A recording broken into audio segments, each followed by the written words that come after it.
Sziasztok! Megnézzük, hogy mi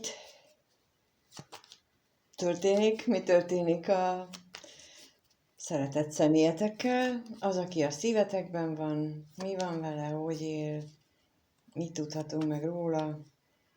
Ez lehet ugyanaz, aki a múlt héten volt, de lehet valaki más, mivel kollektívről van szó, nem tudom, kinek az energiája érkezik ma.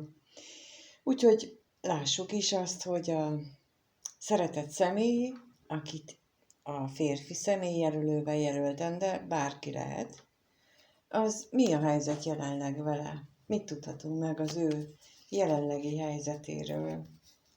Hogyan van ő? Mit csinál? Mi az ő élete most?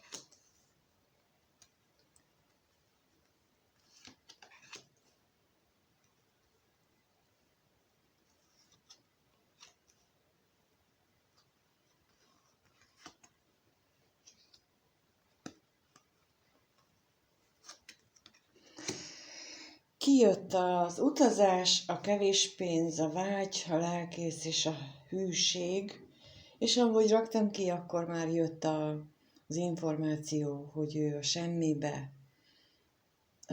semmibe létezik, vagy van, vagy oda tart, mert olyan vágyai vannak, amelyek vágyak maradnak, amelyek csak a lelkében léteznek, amelyeket ő nem akar tenni érte, igen. Tehát amelyeket nagyon szeretne, de nem tesz érte semmit. Tehát várja a csodát.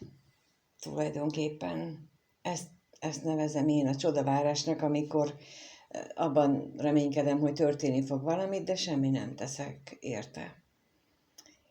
És ő most ebben az állapotban van. Nagyon gyorsan halad a semmi felé. A kevés pénz itt most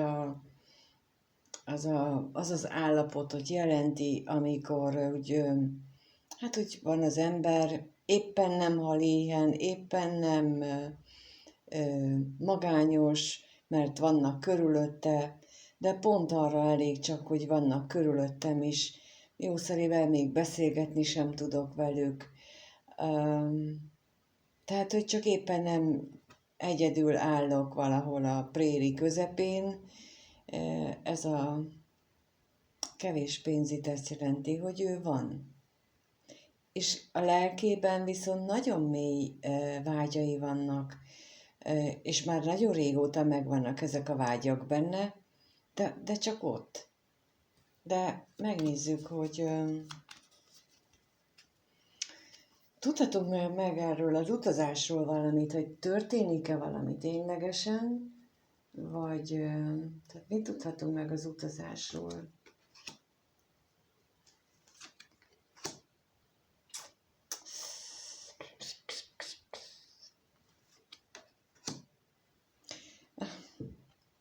Vágyairól kérném szépen, hogy mi az ő vágyai.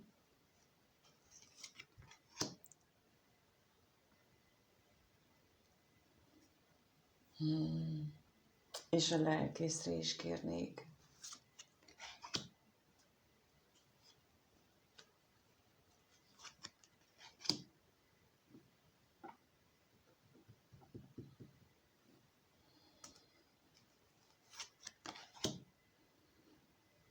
A hűségre is.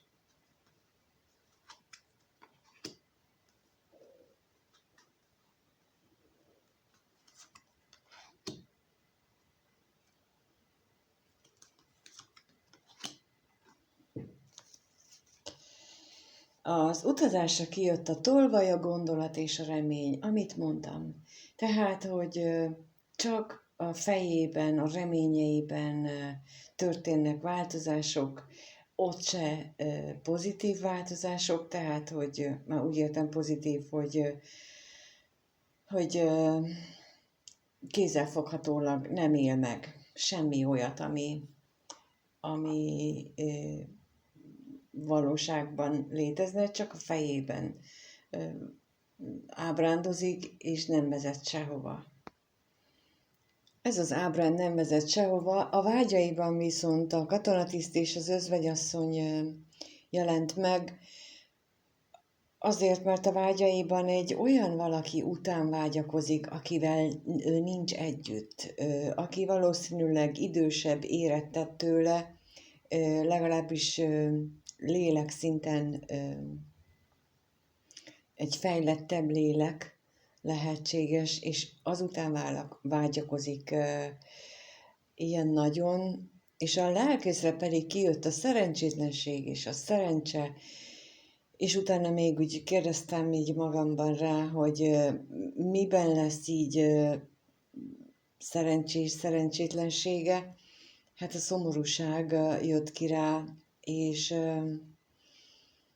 én ezt így összefüggésben érzem a vágyakozással, hogy ez aki után ő vágyakozik, ezzel kapcsolatosan neki nagyon szenvedélyes és nagyon mélyről fakadó vágyai vannak, és tulajdonképpen ez egy nagyon szerencsés kapcsolódás is lehetne, ha nem csak szellemi szinten valósulna meg, hanem fizikai szinten is, de mivel nem, ezért szomorúságot él meg.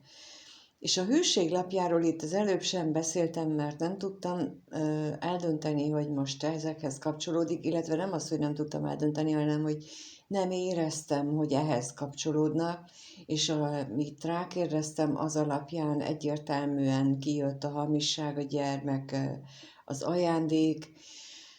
Tehát, hogy ő egy másik helyre érzi elkötelezettséget, de az valójában egy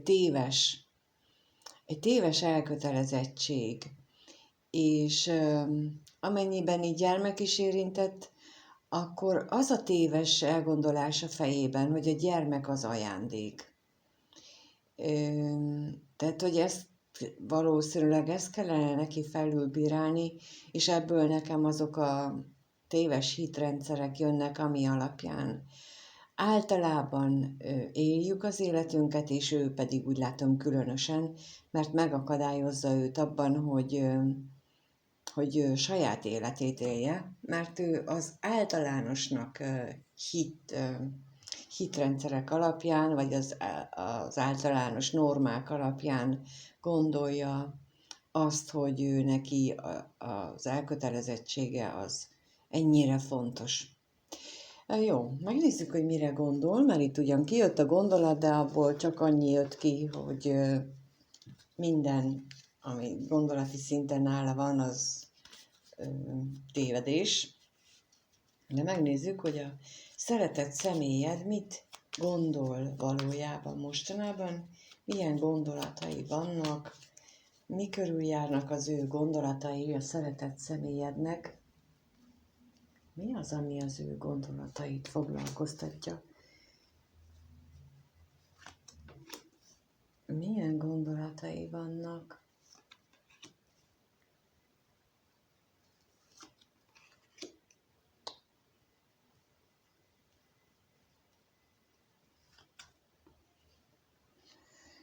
A lelkész, a bosszúság, a szerelmes nő, a szerelem és a szerencsétlenség. Hát ezek tulajdonképpen nagyon-nagyon szép gondolatok.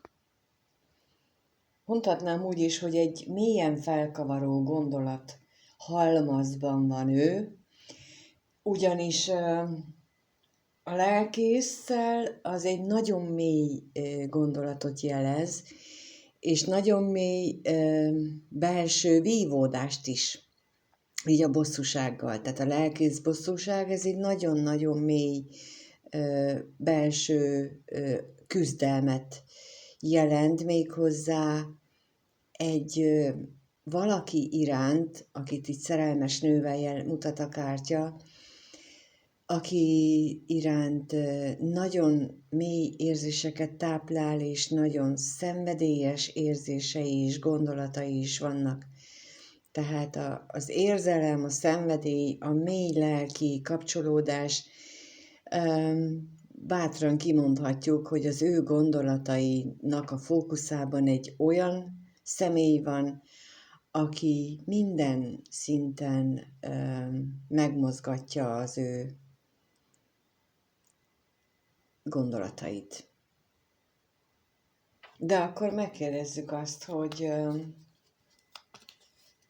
a bosszúság miért? Mit tudhatunk meg? Miért van itt a bosszúság? Mi az, ami benne bosszúságot okoz?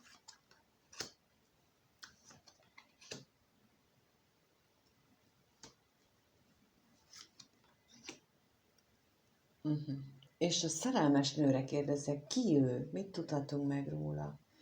Ki ő? Azonos esetleg az özvegyasszonnyal, vagy ki ő?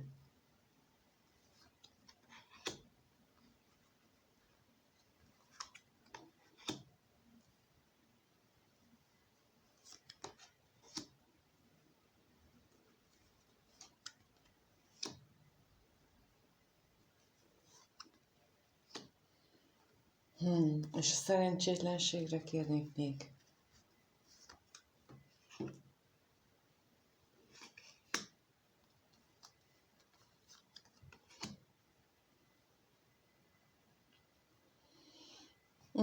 A bosszúságra kijött a veszteség, özvegy férfi és a látogatás.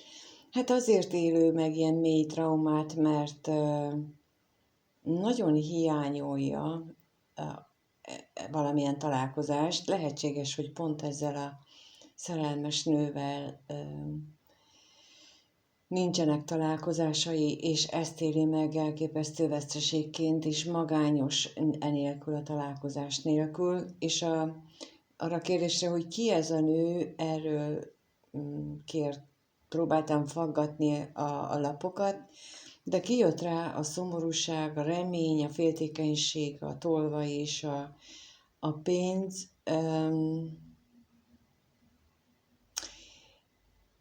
Nem arra kaptam választ, ez nem így van, hogy mindig arra kapok, amit kérdezek, hogy ki ez a nő. A lényeg az, hogy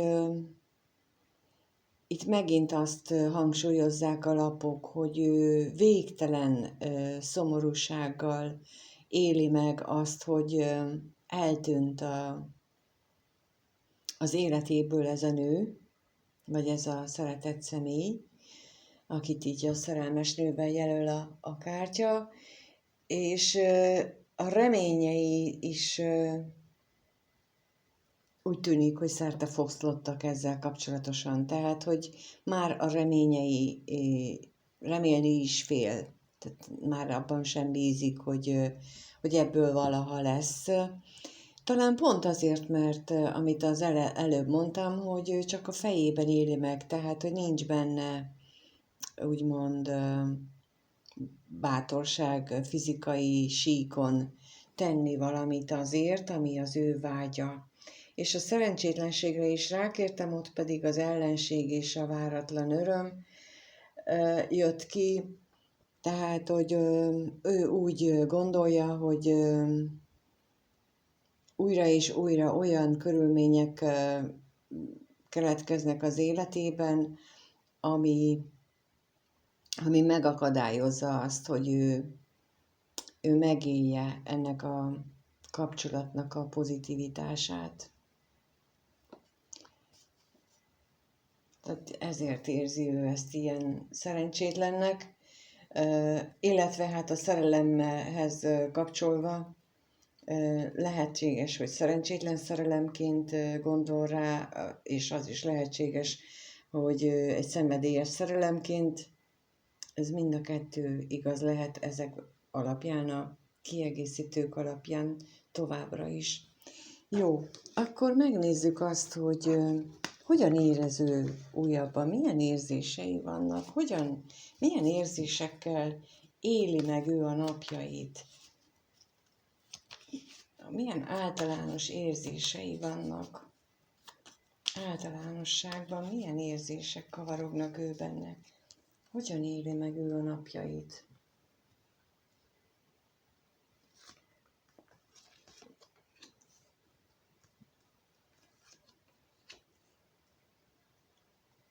Milyen érzésekkel.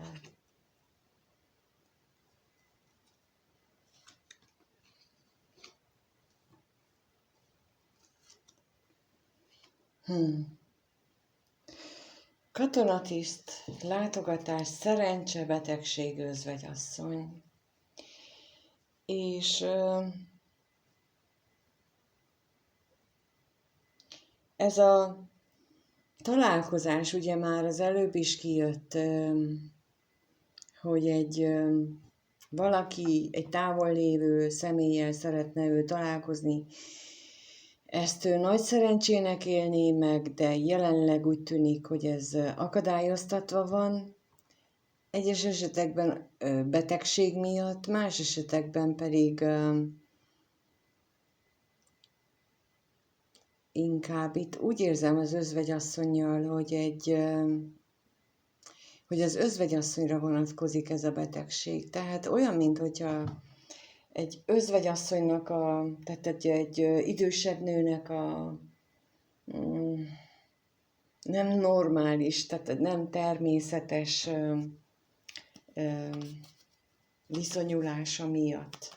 De megkérdezzük még, hogy mit tudhatunk meg erről, a látogatásról például.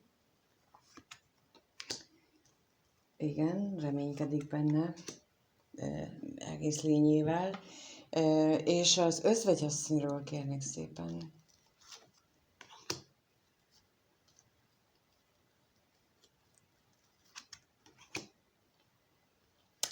Betegségre is kérek.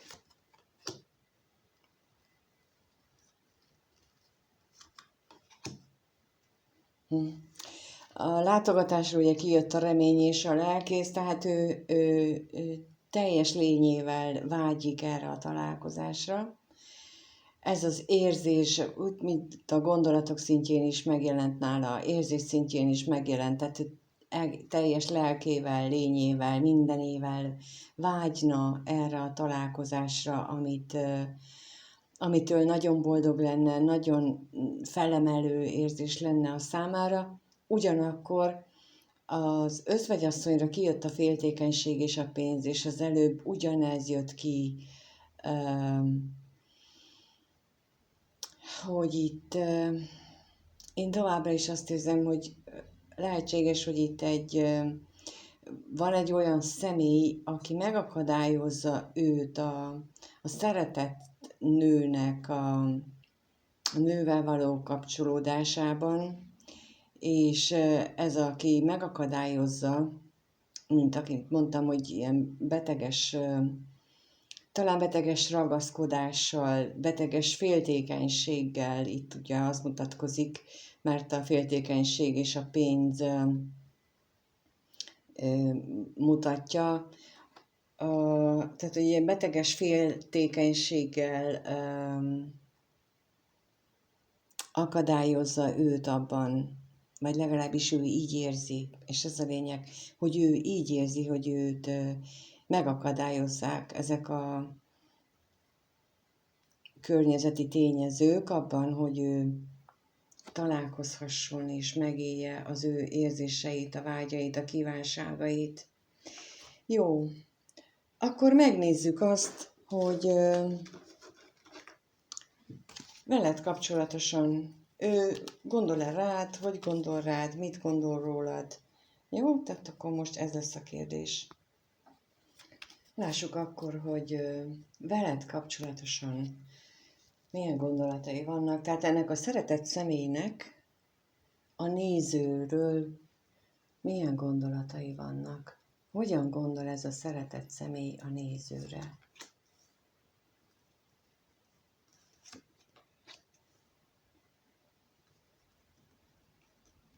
Hogyan gondol a nézőre?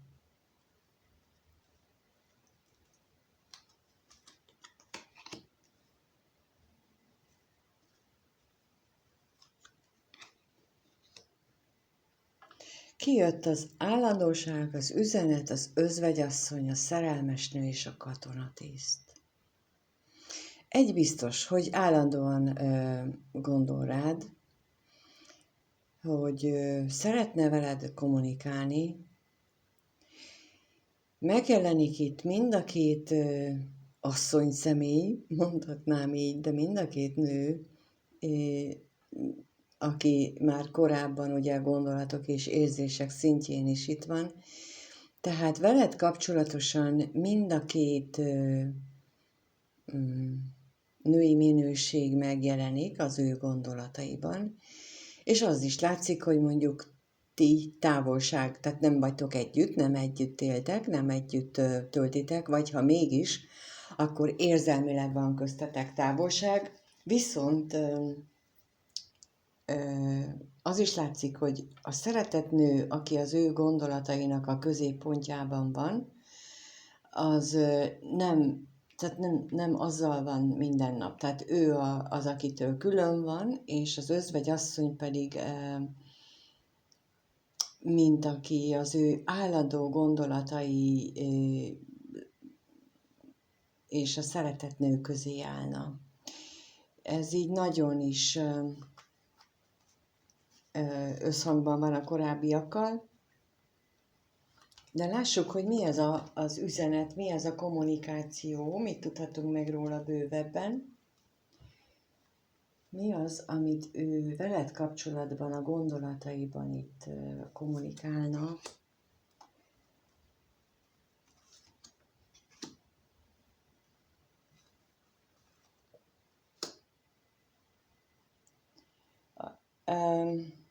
Kijött a látogatás, a hamisság és a remény.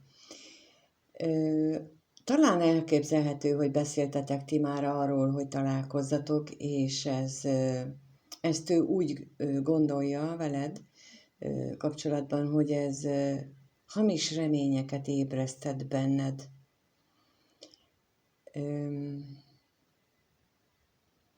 És ezt lehet, hogy ezen gondolkodik, és ezen aggyal elképzelhető, hogy ezzel megbántott téged, és ezt ő érzékeli, hogy ez fájdalmat okozott neked.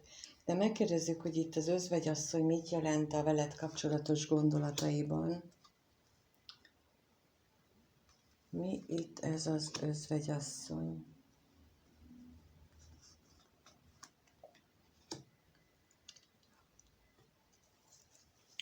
Az ajándék, a pénz és a gondolat jött ki rá.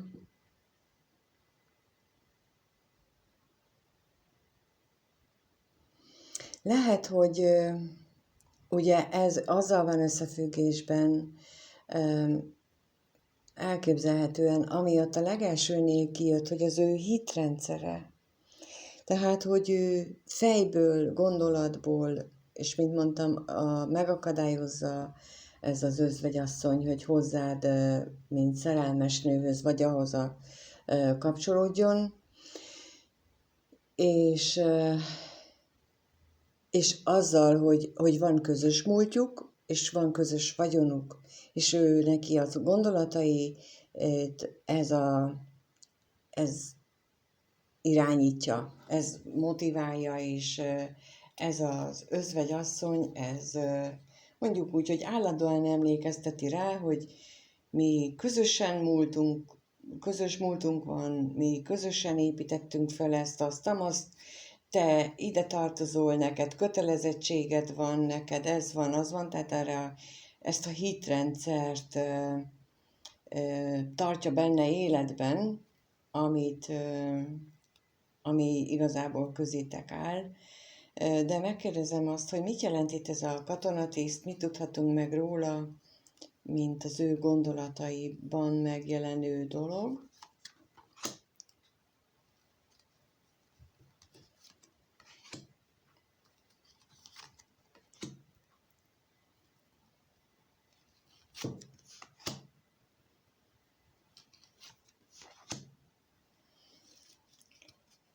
Kijött rá a bíró, az utazás, a vágy, a halál és a szerelem.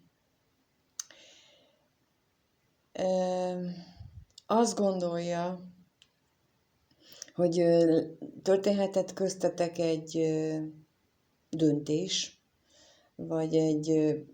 tehát vagy közösen döntöttetek úgy, vagy valamelyikötök, hogy hogy külön mentek, és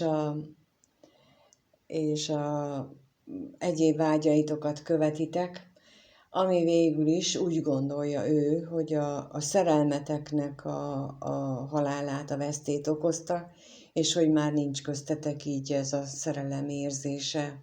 Ő legalábbis így gondolja.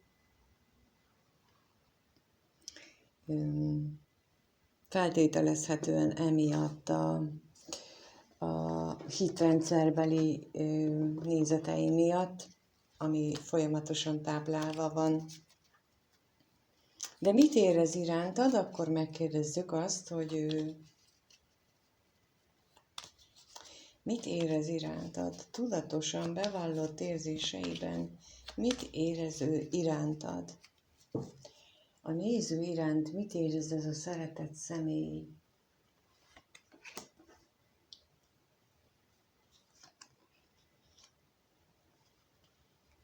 Mit érez ez a szeretett személy?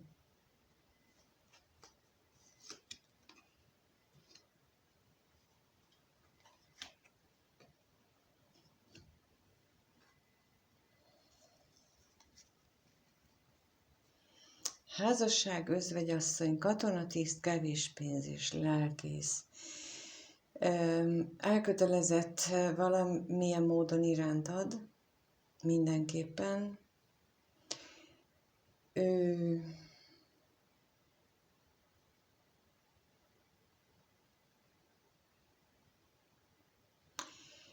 úgy gondolja, hogy a köztetek lévő távolság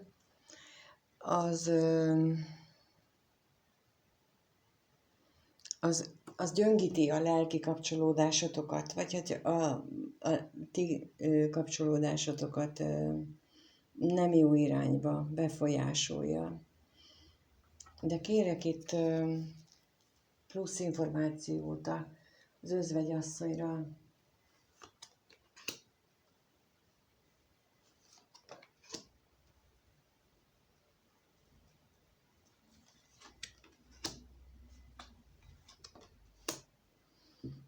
És a kevés pénzre is kérek.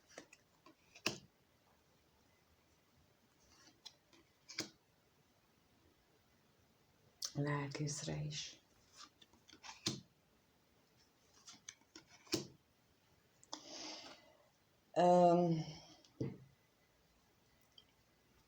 Gyanús nekem, hogy ő valakivel együtt él, és ez minden, az életének minden területére ez a személy, akivel ő együtt van, vagy aki rá ilyen nagy hatással, befolyással van, akit ez az özvegyasszony megjelenít, ezt ő nem tud, olyan, mint hogyha ő nem tudná ki függetleníteni magát tőle.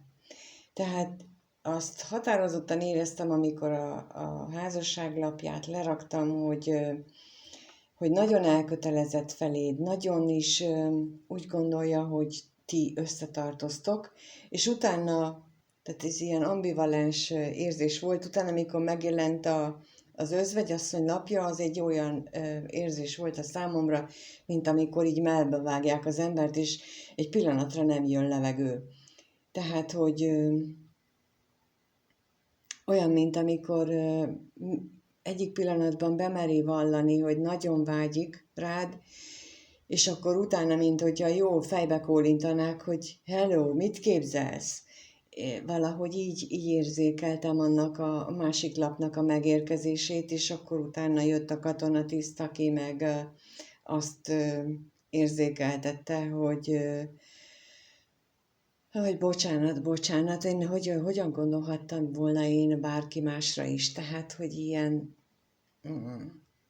ilyen érzés ment ott le bennem az alatt a néhány pillanat alatt, és ezek, amik kijöttek lapok, ezt csak megerősítik. Ugyanis az özvegyasszonyra ki megérkezett az üzenet, a vigasság, az örvendezés, az utazás és a ház, és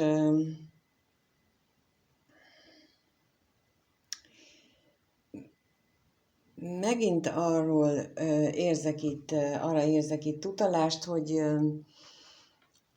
hogy itt neki folyamatosan emlékeztetik őt arra, hogy kommunikációs szinten is, és a mindennapi felszínes kapcsolatok szintjén is, hogy ő ide tartozik. És ő neki ez legyen a fókuszába, és nem más. Tehát az, amit mondtam az előbb, hogy ő ez a szabad vágya, és ez, aki jól behúzott neki, és nem kap levegőt, és mikor levegőt kap, akkor tudatosodjon benne, hogy te ide tartozol, sehova máshova. Tehát, hogy ez ő neki nagyon-nagyon mélyen van bele súlykolva, hogy ő kicsoda mások szerint. Ő szerinte ez. Mások szerint ide tartozik.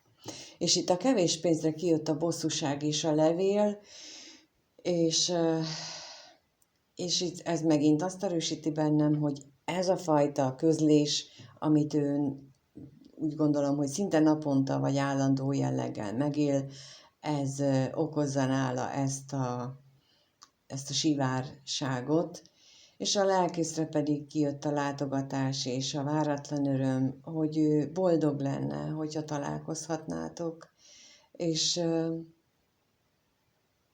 csak reménykedik, hogy ez valami csoda folytán meg is valósul.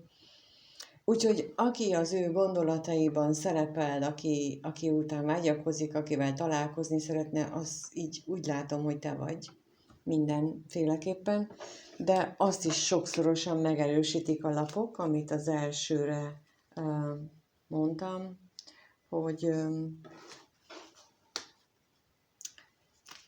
ő neki nagyon erős a hitrendszere, amit ráadásul segítenek élőn tartani neki a környezetéből.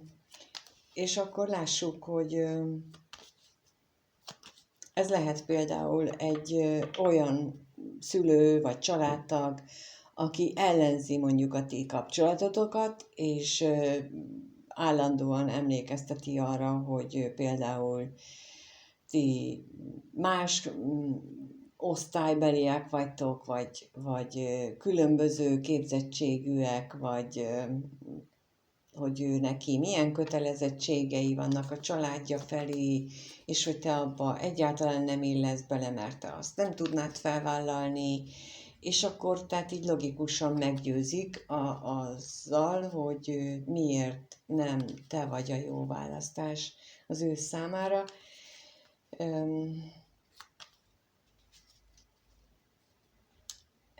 Ezt látni a lapokból, de megkérdezzük azt, hogy a következő 1-2 hétben milyen változás lesz, fog-e változni a ti kapcsolatotok, tehát veletek, vagyis a nézővel kapcsolatban mi várható a következő 1-2 hétben, tehát fog-e kapcsolódni, mi várható a következő 1-2 hétben.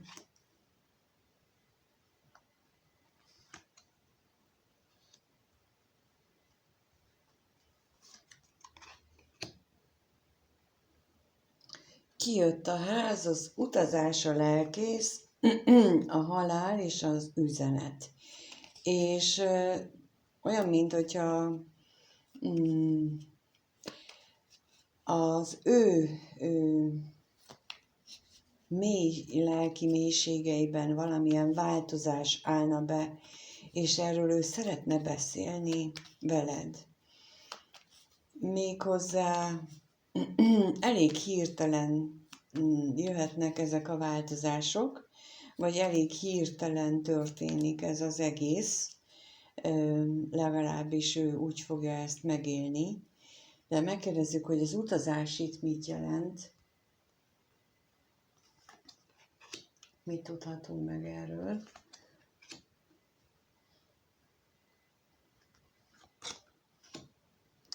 Ez gyakorlatilag ugyanaz, mint az előbb, és a halál lapjával. Mi az, ami megjelenik? És az üzenetre is kérnék szépen.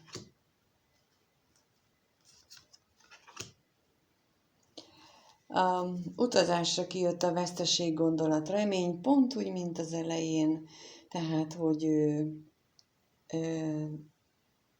valamilyen módon összefüggésben lesz ez a hirtelen változás az ő gondolataival is, ugye, mint mutatták már többször a lapok, hogy ő állandóan agyal rajta, hogy ez neki a jelenlegi állapot milyen üres, sivár, hideg, rideg, és milyen nagy hiányt él meg, veszteséget, tehát negativitást.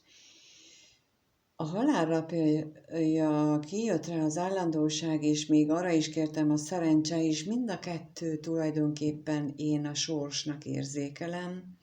Az egyiknél az isteni időzítést, amikor kiraktam az állandóságot, ez jött így kapásból, az a lappal együtt.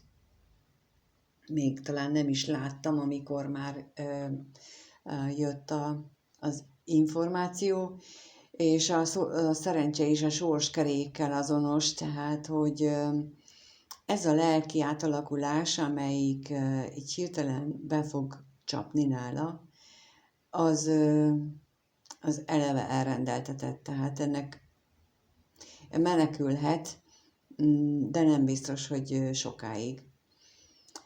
Én, amikor így halálállandóság kombinációk jön, akkor ez egy ilyen toronyállapot is lehet, ha a tarókártyákat nézem. Az a toronyállapot, amikor ő nem merte meglépni a dolgokat, és ugye láttuk az első kirakásnál, vagy az első sorban, hogy ő csak az agyában, a gondolataiban, a lelkében éli meg a vágyait, és nem fizikai szinten, és ha ezt nem teszi meg, ami ahhoz kellene, hogy változzon az élete, akkor jön a torony, és én most itt a halál és állandósággal ezt érzem, hogy neki teljes lelki alapjait át kell rendeznie.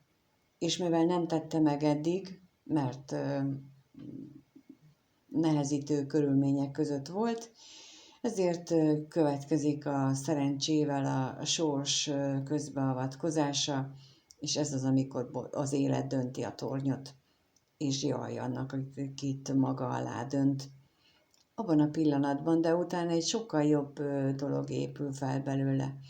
Minden esetre ugye kijött a kommunikációra az üzenet is, és arra rákértem a látogatást, és a szerelmet kaptuk.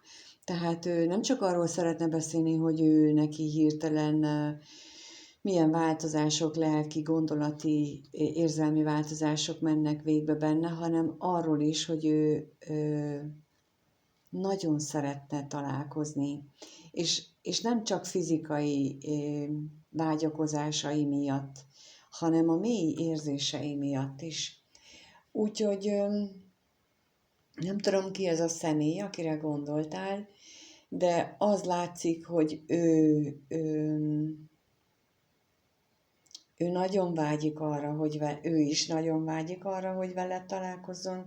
Több helyen kijött az, hogy bár az érzéseinél nem jött ki a szerelem lapja, de igenis megmutatkoztak az érzései, meg az, hogy ő hogyan éli meg az ő érzéseit veled kapcsolatban, tehát milyen ambivalensek időnként az, hogy ő hogy mer rád vágyakozni, hogy mer irántad érezni, és ez uralják az ő érzéseit, függetlenül attól, hogy ott van benne a szeretet.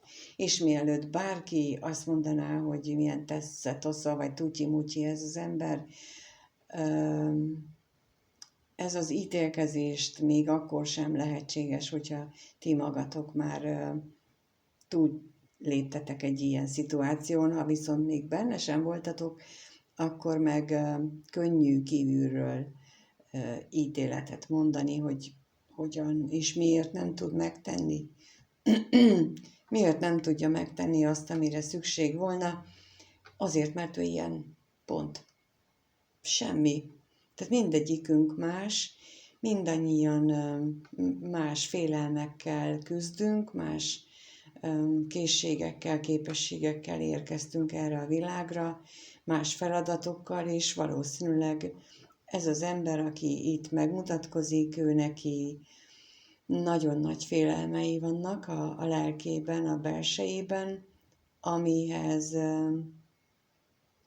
iszonytató bátorságra lenne szüksége, és lehet, hogy pont ez a torony élmény, ez a torony momentum fog neki segíteni, hogy ha bátorsága nincsen, akkor majd úgy alakítják az életét, hogy kénytelen lesz más csinálni, mint amit most tesz. Szóval az ítélkezésmentesség, amit állandóan hallunk mindenhol, azt én nagyon javaslom, hogy minden pillanatban ott legyen a fejünkben, mert nagyon könnyen ítélkezünk. Nagyon könnyen bele tudunk csúszni, hogy más emberekről azt mondjuk, hogy ő miért így, meg miért nem. Hát azért, mert olyanok, amilyenek, mi meg olyanok, amilyenek, és mindenki úgy jó, ahogy van. Legalábbis én így gondolom. És nagyon köszönöm, hogyha itt voltatok és megnéztétek. Nagyon köszönöm, hogyha megosztjátok, lájkoltok, megírjátok, hogy például lesz-e ebből valóban találkozás, lesz-e ebből valóban beszélgetés, lesz-e itt olyan változás, olyan mélyreható változás, mint amit itt a lapok mutatnak. A 2025-ös évre való vonatkozó előrejelzéseket is közzétettem. Nem biztos, hogy 1-2 hét ez amíg megvalósul, mert nagyon bizonytalan így az időt meghatározni. Tehát lehetséges, hogy 2025-ös évben történik meg egyeseknél ez a nagy évű átalakulás, ami bármikor beüthet. Úgyhogy köszönöm szépen, és mindenkinek minden jót kívánok. Köszönöm, sziasztok!